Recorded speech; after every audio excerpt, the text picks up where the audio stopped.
Hi kids and welcome to EnAbel Network Kids, the show on the Enablement Network meant just for kids. Now, this is going to be a multiple part episode because it's kind of a long story. And I'll try to keep it short, but I don't think I'll be able to. Since we're going into the 4th of July, which is Independence Day for the USA, I thought it'd be fitting to talk about another nation and their independence, Israel and their independence from Egypt. Now, Moses was a man who God gave the 10 Commandments to. Twice. And he was also the man who saw the burning bush that wasn't burning up. That was God speaking to him. God gave him the power to do miracles and told him to get Pharaoh to go to Pharaoh and tell him, let my people go. However, Moses made excuse after excuse after excuse, one of which being that he's not a good speaker because he stutters. And God was like, he eventually just got fed up with Moses' excuses. And he was like, I made your tongue, didn't it? I can make you talk too. But very well, I will send your brother along to help you. Now, Moses and Aaron had been kind of separated when Moses fled. I mean, and even before that, kind of emotionally. Moses was one of those boys who was supposed to be thrown into the Nile River, but his mom made a basket, and Pharaoh's daughter found him and took him to the palace. So, while his brother was growing up as a prince, Aaron grew up as a slave who had to do everything for the Egyptians. Basically, the Jews were in slavery, and Moses, he was living it up in the palace. Or was he? I mean, Jews weren't really thought highly of. So, it's kind of safe to assume that Moses really wasn't living it up that much, but anyways, because Pharaoh didn't make any hesitation when after he heard Moses had killed an Egyptian, that he didn't make any hesitation. He probably just got, Pharaoh didn't say, he probably just got emotional because he saw somebody whipping, one of my soldiers whipping one of his relatives. He probably just got emotional. No, Pharaoh said, I'll kill him too! Anyways, when Moses was called back to Egypt, there was a different Pharaoh on the throne. But remember, a Jew had saved Egypt a few years back. Joseph. The Egyptians didn't seem to care.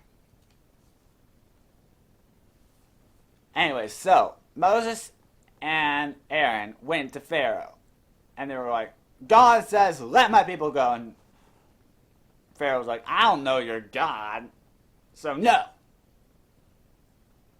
And then, at God's direction, Moses told Aaron to throw down his staff, and it turned into a snake.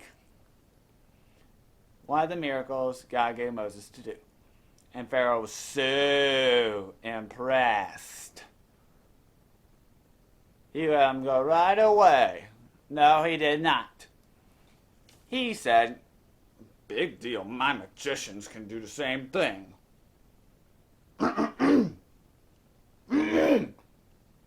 I said my magicians should do the same thing. You're making me look bad in front of these slaves. Get with the program. So the magicians threw down their staffs like Moses and Aaron had done. And like them, but unlike them, their staffs turned into snakes too. But the staff of Moses and Aaron, well, snake form, gobbled up the snake form of all the other staffs, and Aaron got their staff back. Pharaoh's magicians did not. But Pharaoh still wouldn't let the people go. I mean, why would he? Those rafts totally cost a lot. The staffs. Those staffs totally cost a lot. No, they don't. As I said, God had hardened Pharaoh's heart, so he was being extra stubborn. So, what did God do next? He sent Moses and Aaron once again to Pharaoh to say, let my people go. He wouldn't. Now, the location of this altercation is imperative. I just remembered I'm talking to kids. The place that they did tell him this is important. Moses and Aaron and Pharaoh were at the Nile River, an important river for the Egyptians. That's a water source, food source. But since Pharaoh wouldn't let God's people go, it was turned to blood for 7 days. And all water that came from the Nile, as I understand it, in Egypt, no matter what. And Pharaoh still wouldn't let the people go, because his magicians convinced him it's another trick. Because they got some water and turned it to blood too.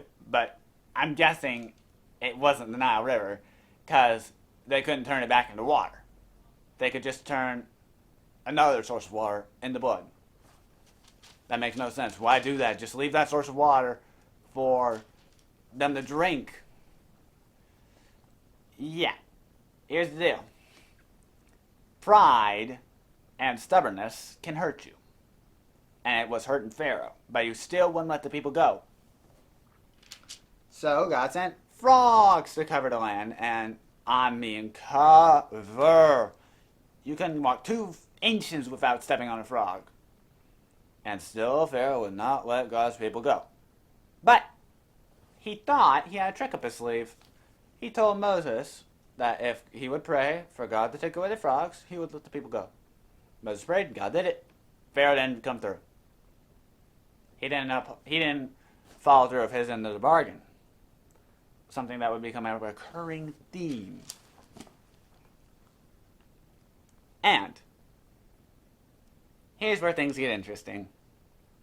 There are many more plagues, but this next one is a good place to stop.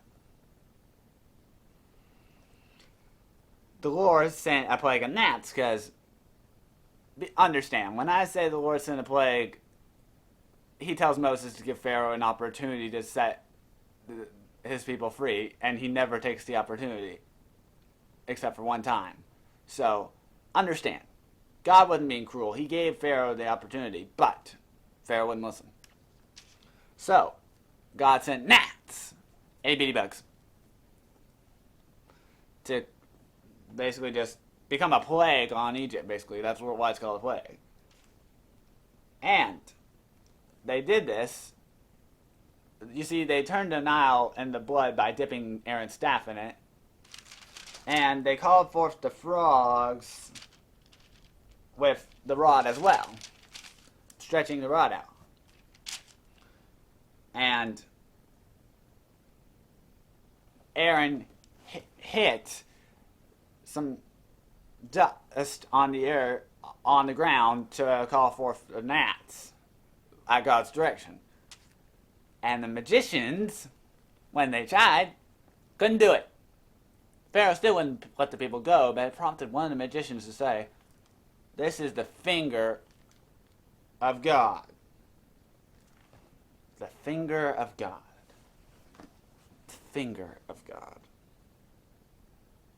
I wouldn't be surprised if it was the pinky finger of God. The finger of God. Let me see here.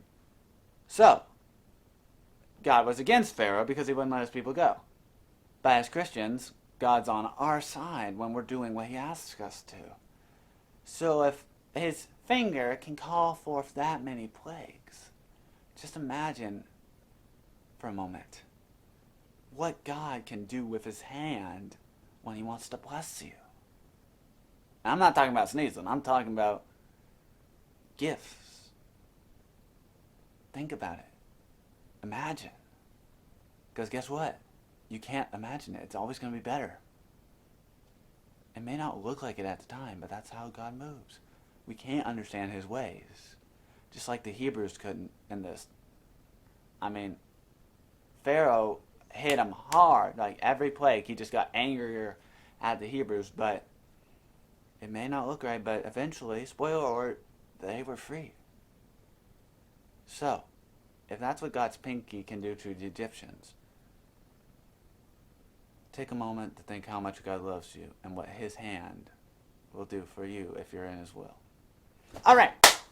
Thank you for watching, kids. Have a blessed day.